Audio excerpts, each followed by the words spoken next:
She was here on Earth to grasp the meaning of its wild enchantment and to call each thing by its right name. Welcome to Nightmare Fuel, and today we're looking at 10 photographs that were captured shortly before their subjects died. The memory card survived the wash. The memory card survived the wash.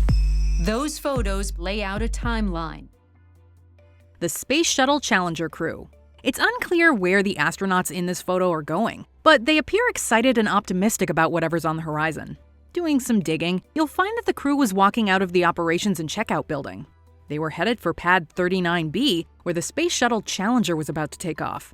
The STS-51L mission was notable for its diverse crew, although that's sadly not what it's best remembered for. Liftoff of the 25th Space Shuttle mission, and it has cleared the tower. Only a minute after launching, the Space Shuttle exploded. 73.5 seconds.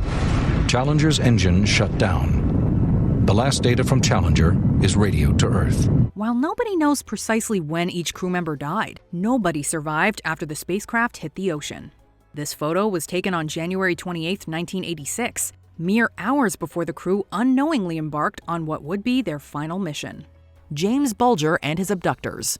Some images highlight just how cruel the world can be. Upon first glance, seeing a couple of young kids walking hand in hand wouldn't trigger any suspicion. To many, it would just look like an older and younger sibling. However, that idea was turned on its head after one horrifying instance. On February 12, 1993 in Merseyside, England, security footage captured two children walking together, an older boy and a toddler. James was being led away by two young boys.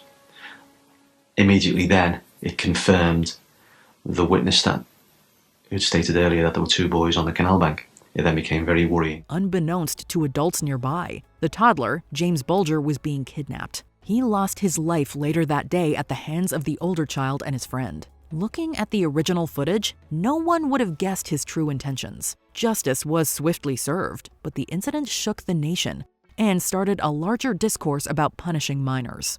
Christopher McCandless. With a grin across his face, the man in this picture appears to be content and healthy. This bearded explorer is Christopher McCandless, the subject of the 2007 biopic Into the Wild. Is there anybody here? Leaving his old life behind, McCandless decided to fend for himself in Mother Nature's backyard, eventually seeking refuge in an abandoned Fairbanks Bus 142. In August 1992, the 24-year-old McCandless died at Stampede Trail, Alaska, most likely due to starvation. Based on the last self-photo he took, it's evident McCandless knew his days were numbered.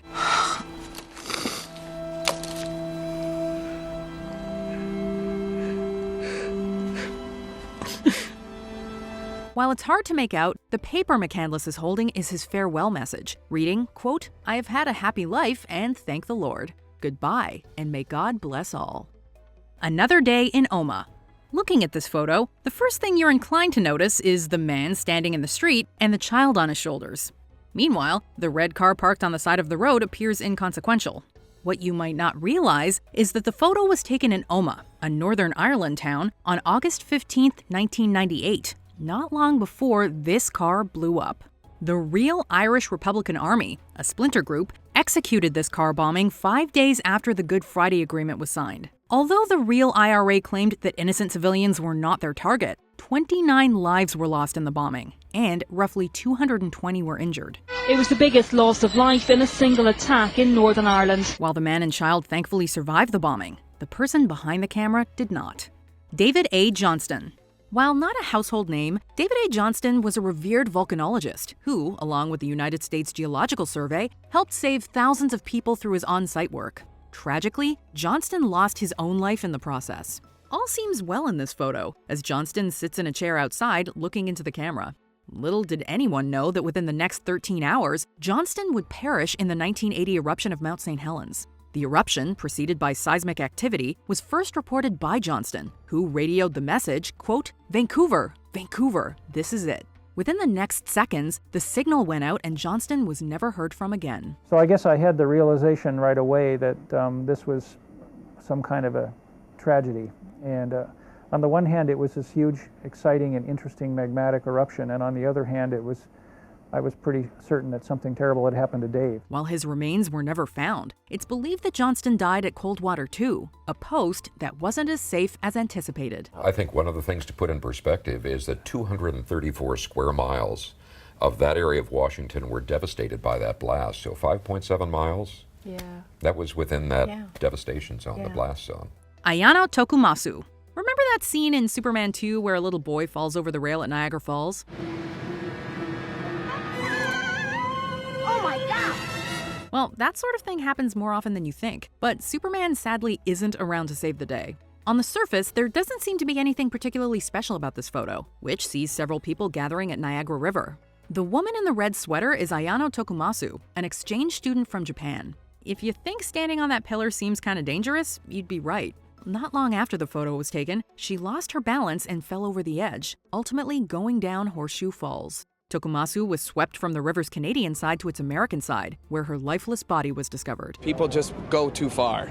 You know, I don't blame anything on the park. I just think people wanted to get that extra edge, get closer. And unfortunately, things happen. Bear photographer. There are countless photos of bears out there, and this one doesn't look much different from all the rest. Since the picture was taken from a distance and the bear isn't charging, the photographer seemingly isn't in any immediate danger. After Darsh Patel snapped this pic using his phone, however, the bear started to follow him and his friends. The group split up as the bear began to close in on them, ultimately pursuing Patel. His phone was eventually found with animal teeth marks, while Patel's body was discovered at a nearby ravine. A scenic Sunday afternoon ended in horror when 5 hikers crossed paths with a 300-pound black bear that looked similar to this one. The bear was still hanging around the 22-year-old's fatally mauled remains, and the authorities took the wild animal out. We believe this bear was about 4 years old. It was not a tagged bear, meaning it had no history with the DEP. There was no research done on this bear that we know of. It had no previous incidents of aggression that would have called it to our attention. This photo op came at a steep price for Patel and the bear. Dutch girls of Panama. Scrolling through Instagram, chances are you'll stumble across a number of pleasant photos like these. Standing against a colorful backdrop with green hills and blue skies, 22-year-old Lisana Froon appears to have a lovely day ahead of her. Froon was on vacation with 21-year-old Chris Kramers, a fellow Dutch student seen in another photo at the same spot. The two set out for a hike in Panama on April 1, 2014 when these pics were taken. This was also the day that Froon and Kramers disappeared, resulting in a grueling search. 10 weeks down the line, Froon's backpack was uncovered with her camera inside. Froon and Kramers' remains were eventually found scattered across the jungle, with the cause of death still up for debate. Travis Alexander. Travis Alexander was 30 when this photo was taken of him in the shower. The person behind the camera was Jodi Arias, with whom Alexander had a shaky romantic relationship. This was the last photo ever taken of Alexander alive, as his friends found his body in the shower a few days later. It was only a matter of time until the authorities connected the dots and arrested his ex-girlfriend. Arias constantly changed her story, originally pleading innocence, later claiming that 2 intruders broke in, and ultimately testifying that she killed Alexander in self-defense. Why? The simple answer is that he attacked me, and I defended myself. In the end, Arias was deemed guilty of first-degree murder, receiving a life sentence. We, the jury, duly impaneled and sworn, in the above entitled action, upon our oaths, do find the defendant as to count 1, first-degree murder, guilty. Alexander appears off guard in this photo. He clearly had no idea what was coming. Goodbye, John Lennon. We're all familiar with the music of John Lennon as well as his tragic fate. Photographer Paul Gorish couldn't have predicted it at the time, but this would reportedly be the last picture anyone took of Lennon. The image seems innocent enough, as the former Beatle signs his autograph for an apparent admirer. Lennon's impending demise was creeping up in the photo's corner, however. The man standing next to him is none other than Mark David Chapman, the one responsible for Lennon's untimely demise. Hard to get to write at first. Then he wrote his name, John Lennon, and then underneath that, 1980. And he looked at me, as I mentioned earlier, he said, "Is that all? Do you want anything else?" 6 hours or so after this photo was taken, Lennon and Yoko Ono encountered Chapman again outside of their apartment building, the Dakota. With Lennon's back turned, Chapman drew his firearm, and the music world would never be the same again. So I called the Daily News. He said to me, you think you have what? And he said, "Paul, are you sure that this is the man that you believe killed him?" And I said, "Well, that's the man named Mark from Hawaii who was waiting out there all day with the album who got the autograph." Did any of these photographs give you chills? Let us know in the comments. Check out these other clips from WatchMojo, and be sure to subscribe and ring the bell to be notified about our latest videos.